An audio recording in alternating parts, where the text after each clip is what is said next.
नमस्कार। हम अष्टांग हृदय का निदान स्थान पढ़ रहे हैं। उस निदान स्थान में श्वेत्रकुष्ठ कृमि ये हम पढ़ रहे हैं। उसमें से हमारे कुछ श्लोक हुए हैं जिसमें से वातज और पित्तज कुष्ठ एक्सप्लेन किया है। आज हम कफज कुष्ठ जो है यानी 16th श्लोक उधर से पढ़ने जा रहे हैं। ओके। स्थिरम स्त्यानम गुरु स्निग्धम श्वेत रक्तम अनाशुगम अन्योन्यसक्तम उत्सन्नम बहुकंडु श्रुतिकृमि श्लक्ष्ण पीताभपर्यन्तं मंडलम परिमंडलम।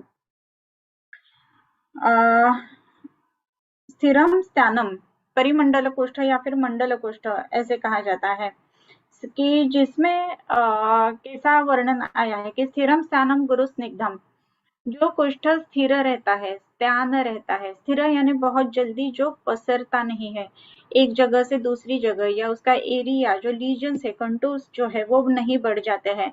उसको स्थिर कुष्ठ ऐसे कहते हैं। कभी कभी ऐसा हमें देखने के लिए मिलता है कि कुष्ठ जो है उसमें एक दिन इतना था, दूसरे दिन उससे बढ़ गया, तीसरे दिन उससे भी ज्यादा बढ़ गया। लेकिन ऐसे जो कुष्ठ रहते हैं जिसको कफज कुष्ठ हम कह सकते हैं, ऐसे जो कुष्ठ है वो जल्दी बढ़ते नहीं है। एक से दूसरा, दूसरे से तीसरा, ऐसे जो लीजन बनना, ये जो बात है वो जल्दी जल्दी नहीं बनती है, इसी के लिए उसको स्थिर कुष्ठ ऐसे कहते हैं। स्थिरम स्त्यानम, स्त्यान रहता है ये जो कुष्ठ है वो। गुरु स्निग्धम, गुरु रहता है, स्निग्ध रहता है। ये कफज कुष्ठ जो है वो गुरु यानी हेवीनेस उसमें रहता है, और स्निग्धत्व यानी एक उसके ऊपर स्निग्धता रहती है। ऐसे स्थिर स्त्यान गुरु स्निग्ध, ऐसे ये कफज कुष्ठ का वर्णन आया है। और फिर श्वेत रक्तम अनाशुगम, श्वेत रक्त अनाशुगम, श्वेत वर्ण का रहता है, ये रक्त वर्ण का रहता है। और अनाशुग ऐसा कहा गया है, आशुग अनाशुग, आशुग यानी बहुत जल्दी गमन करने वाला या फिर बहुत जल्दी फैलने वाला, ये जो है उसको आशुग कहा जा सकता है। लेकिन जो अनाशुग ऐसे कहा गया है, ये कुष्ठ जो कफज कुष्ठ है वो जल्दी फैलता नहीं है, और इसी के लिए इसको अनाशुग ऐसे कहा गया है। जो धीरे धीरे बढ़ता है, जल्दी जल्दी नहीं बढ़ता है, स्थिर रहता है, स्त्यान रहता है, स्निग्ध रहता है। और भी एक है कि अन्योन्य सक्तम उत्सन्नम बहुकंडो श्रुतिकृमे, अन्योन्य संग ऐसे कहा गया है। अन्योन्य सक्त इसका मतलब ऐसा है कि एक लीजन है, दूसरा लीजन है, एक और दूसरा जो लीजन है वो एक दूसरे को सख्त यानी एक साथ रहते हैं, उसके जो कंटूर्स है वो टच हो जाते हैं। अन्योन्य सक्तम उत्सन्न, ये जो कफज कुष्ठ है वो उत्सन्न है, स्किन लेवल से ऊपर आया है। जब भी हम कोई भी कुष्ठ देखते हैं तो कुष्ठ में स्किन लीजन के ऊपर रहने वाले, स्किन लीजन से ऊपर रहने वाले, ऐसे अलग अलग प्रकार देखने के लिए मिलते हैं। ये जो कुष्ठ है उसमें स्किन लीजन का जो लेवल है उससे लेवल, ये रेज्ड कुष्ठ ऐसे रहते हैं जनरली।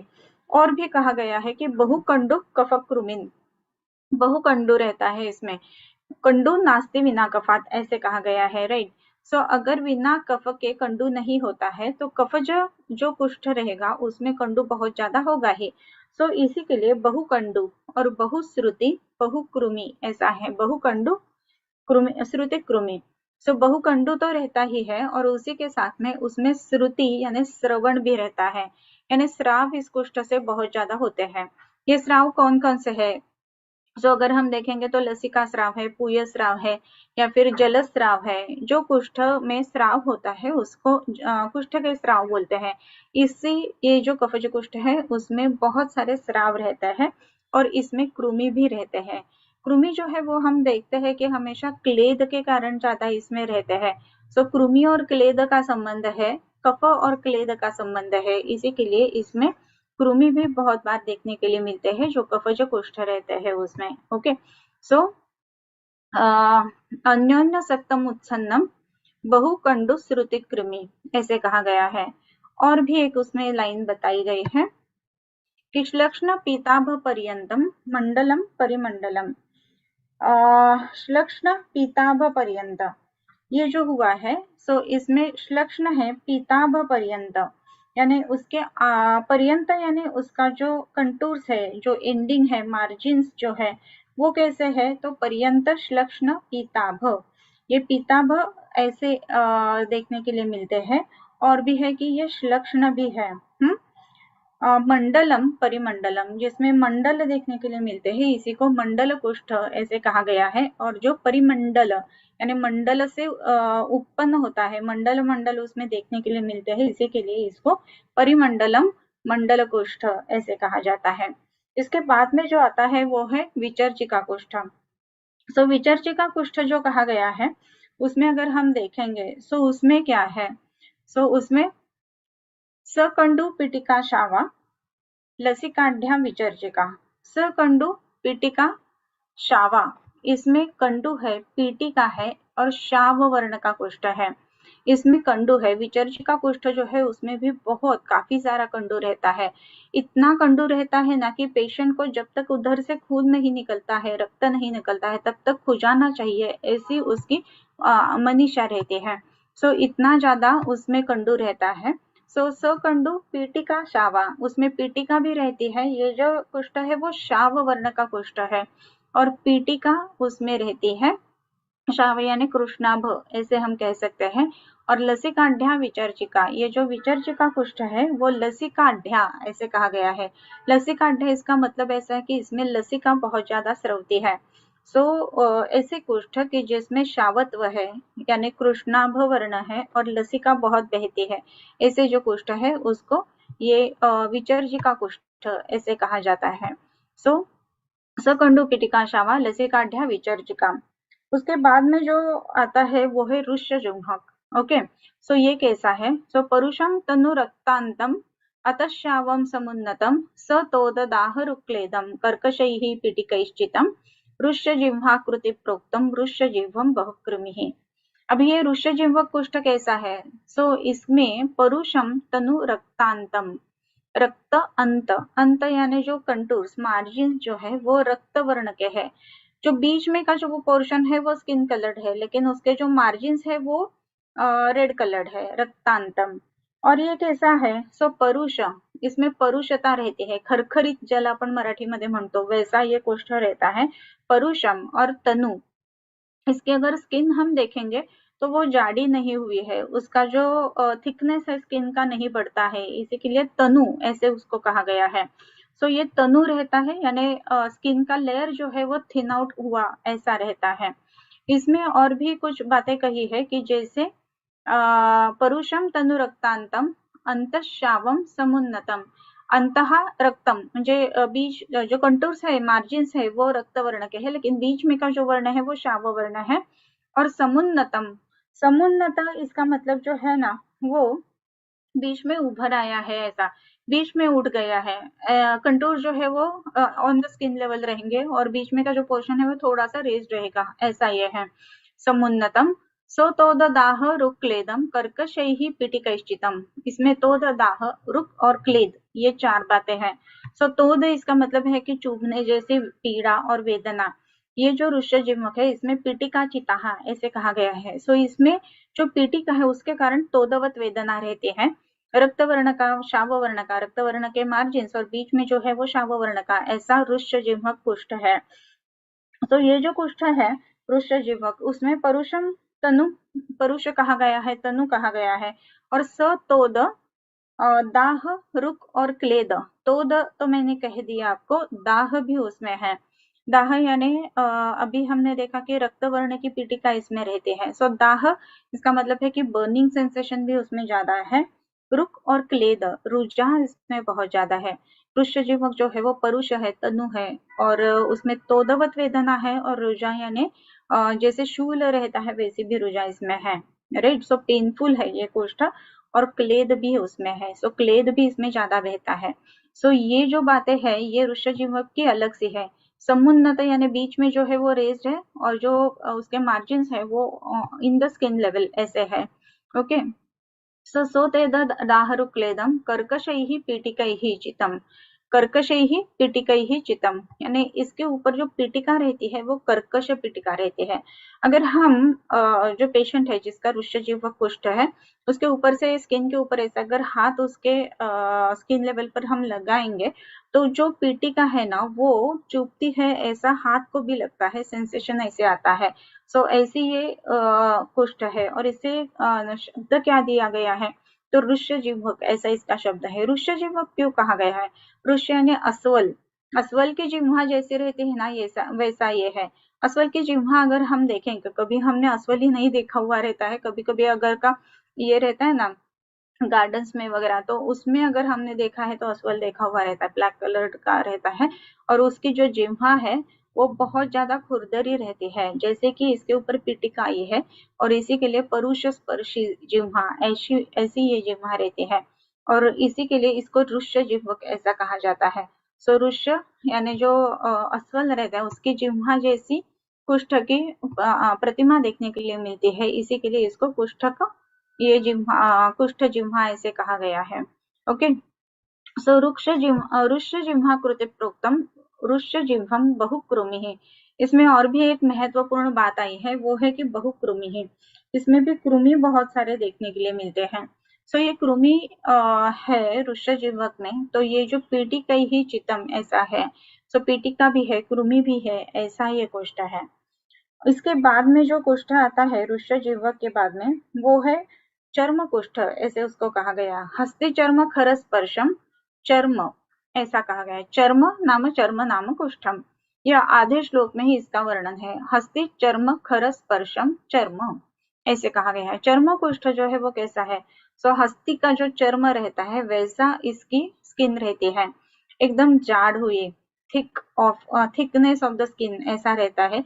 ये जो कुष्ठ है उधर अगर हम हाथ लगा के देखेंगे तो हमें हत्ती के जो स्किन के ऊपर हाथ लगा रहे हैं ऐसे लगता है, इसी के लिए इसको हस्ती चर्म जो है वैसा इसका नाम है चर्म कुष्ठम।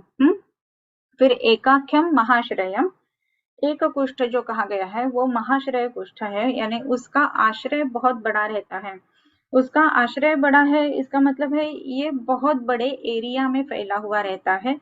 जो एक कुष्ठ है वो एक कुष्ठ ऐसा इसको क्यों कहा गया है? क्योंकि इसमें अलग अलग मंडल या फिर अलग अलग पैचेस नहीं देखने के लिए मिलेंगे, एक ही बहुत बड़ा पैच इधर देखने के लिए मिलता है, इसी के लिए इसको एक कुष्ठ ऐसे कहा गया है। अभी ये जो एक कुष्ठ है वो कैसा है, तो एकाघ्यम महाश्रयम अस्वेदम मत्स्य शकल सन्निभम ऐसा कहा गया। मत्स्य यानी जो फिश रहता है, फिश की जैसे स्किन, स्केली स्किन जिसे हम बोलते हैं वैसा एक सिंड्रोम भी मॉडर्न साइंस में कहा गया है कि जिसमें फिश स्केल स्किन रहती है। सो अगर हम स्किन देखेंगे तो फिश के जैसे स्केल्स रहते हैं ना वैसी ये स्किन रहती है। ऐसे टिपिकल जो हम फिश का ड्राइंग करते हैं ना वैसी ही ये स्किन रहती है। एक सिंड्रोम भी है मॉडर्न साइंस में कि जिसको ये स्केली स्किन ऐसा सिंड्रोम कहा गया है। सो ये एक कुष्ठ है और बहुत बड़ा एरिया ये कवर करता है और इसी के लिए इसको एक कुष्ठ ऐसे कहा गया है। ओके, सो एकाख्यम महाश्रयम अस्वेदम मत्स्य शकलम सन्निभम। अभी इसमें अस्वेद ये एक प्रमुख लक्षण आया है। अस्वेद इसका मतलब ऐसा है कि ये जो स्किन है इससे स्वेद नहीं निकलता है, इसमें स्वेद बिल्कुल ही नहीं निकलता है, जैसे कि मत्स्य शकल सन्निभ, मत्स्य के जो स्केल्स रहते हैं उसके सन्निभ यानी उसके सदृश ये कुष्ठ रहता है, एक कुष्ठ। फिर उसके बाद में जो आता है वो है किटिभ कुष्ठ। किटिभम पुनः रुक्षम किरण रुक्षम किरण खर स्पर्श कंडुमत परुशासितम। ये जो किटिभ कुष्ठ है उसमें रुक्ष किण्व किण खर स्पर्श ऐसे कहा गया है। किण इसका मतलब ऐसा है कि कठिन स्पर्श जैसा, खर इसका मतलब ऐसा है कि खरत्व उसमें ज्यादा है, आणि कंडुमत परुष असितम, ये कंडुमत है, कंडु बहुत इसमें है किटिभ कुष्ठ में, और असित यानी श्वेत रंग का वो नहीं है, ऐसा ये कुष्ठ है। यानी श्वेत रंग को छोड़ के बाकी सारे जो रंग है ये किटिभ कुष्ठ में देखने के लिए मिलते हैं। ये रुक्ष है, परुष है, खर है, और इसमें ये अगर हम देखेंगे तो स्पर्श जो है वो खर स्पर्श ज्यादा देखने के लिए मिलता है। सो ये जो है वो किटिभ कोष्ठ है। सो किटिभ कोष्ठ के बारे में इधर हो गया है। अस्वेदम मत्स्यशकल सन्निभम किटिभम पुनः वृक्षम किण खर स्पर्श कंडुमत परुषा असितम। फिर उसके बाद में सिद्ध कुष्ठ आता है। सिद्धम वृक्षम बहिस्निग्धम अंतर्घृष्णम रजक किरेत श्लक्ष्ण स्पर्शम तनुश्वेत ताम्रम दैग्धिक पुष्पवत प्रायेण च ऊर्ध्वकाये स्यात्, ऐसे कहा गया है। सो ये सिद्ध कुष्ठ जो है इसके अगर हम लक्षण देखेंगे तो क्या क्या उसमें आता है वो देखते हैं। सिद्धम रूक्षम बहिः रूक्षम अंतः स्निग्धम। ये जो सिद्ध कुष्ठ है उसमें बाहर से अगर देखेंगे तो रूक्षता हमें महसूस होती है, लेकिन अंदर से स्निग्धता है या स्टिकीनेस, उसका एक टिपिकल स्पर्श रहता है, वैसा ये रहता है। बाहर की जो त्वचा है वो जल्दी शेड ऑफ होती है क्योंकि वो रूक्ष है ऐसा लगता है, लेकिन उस कुष्ठ में अगर हम टच करके देखेंगे तो एक टिपिकल क्लेद या फिर स्नेह उसमें महसूस होता है। सो सिद्धम वृक्षम बहिः स्निग्धम अंतः और घृष्टे रजः किरेत, ऐसे कहा गया है। घृष्टे यानी अगर उसके ऊपर घर्षण किया जाता है तो रजहा किरेत, रजहा नाम फ्लेक्स नाम जो शेड ऑफ होता है जिसको दारुणक भी बोल सकते हैं, कोंडा ज्याला मराठीत म्हणतात। सो ये रज यानी कण कण जो है उसे निकलते हैं। सो रजहा किरेत ऐसे कहा गया है। फिर श्लक्ष्ण स्पर्श, इसका स्पर्श जो है श्लक्ष्णत्व है उसमें, इसमें खरत्व नहीं है, श्लक्ष्ण ही देखने के लिए मिलता है। तनु है इसमें, जो त्वचा है वो तनु यानी थिन आउट है।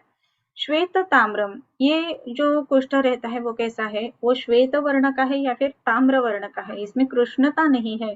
ये पहली बात हमें देखना चाहिए कि आइदर व्हाइटनेस उसमें ज्यादा रहता है या फिर इसमें रेडनेस ज्यादा देखने के लिए मिलता है। सो श्वेत ताम्रम दौग्धिक पुष्पवत, दौग्धिक पुष्प यानी जो दूधी रहता है जिसको भोपला बोलते हैं, सो उसका जैसे पुष्प रहता है ना, ऐसा ही इसका स्पर्श रहता है, ऐसा इसका रंग भी रहता है। सो दौग्धिक पुष्पवत प्रायेण च ऊर्ध्व काये स्यात्, ये प्रायः किधर होता है, ऊर्ध्व काय में होता है। अभी प्रायेण च ऊर्ध्व काये स्यात् और दौग्धिक पुष्पिकम, ऐसे दो शब्द इसमें आए हैं। सो ये देखिए, सिद्धम वृक्षम बहुस्निग्धम अंतर्घृष्टम रजक किरेत श्लक्ष्ण स्पर्श तनु श्वेत ताम्रम दौग्धिक पुष्पवत प्रायेण च ऊर्ध्व काये स्यात्, ऐसे कहा गया है। अभी ऊर्ध्व काय में ये होता है, यानी इसका मतलब ऐसा है कि नाभि के ऊपर ये ज्यादा करके होता है। अगर इसके सारे हर लक्षण देखेंगे तो इसमें कलर कौन सा है, आइदर श्वेत है या फिर रेडनेस है इसमें। दूसरी बात है कि उसमें शेड ऑफ स्किन बहुत ज्यादा होती है। तीसरी बात है कि उसमें ऊर्ध्व काय में उसका आश्रय ज्यादा करके है। सो ये सब जब भी लक्षण हम सिद्ध कुष्ठ के देखते हैं तो आजकल के नॉमेनक्लेचर में जो सोरियासिस है, इस सोरियासिस के लक्षण जो है वो इससे मिलते जुलते हैं। सोरियासिस में भी अगर हम देखेंगे तो जनरल स्काल्प से शुरू हो जाता है, यानी ऊर्ध्वकायिकम ऐसे कहा गया है। सोरियासिस जो है उसमें आइदर रेडनेस रहता है या फिर फ्लेक्स जो निकलते हैं वो व्हाइट निकलते हैं। सो श्वेत ताम्र ये रहता है।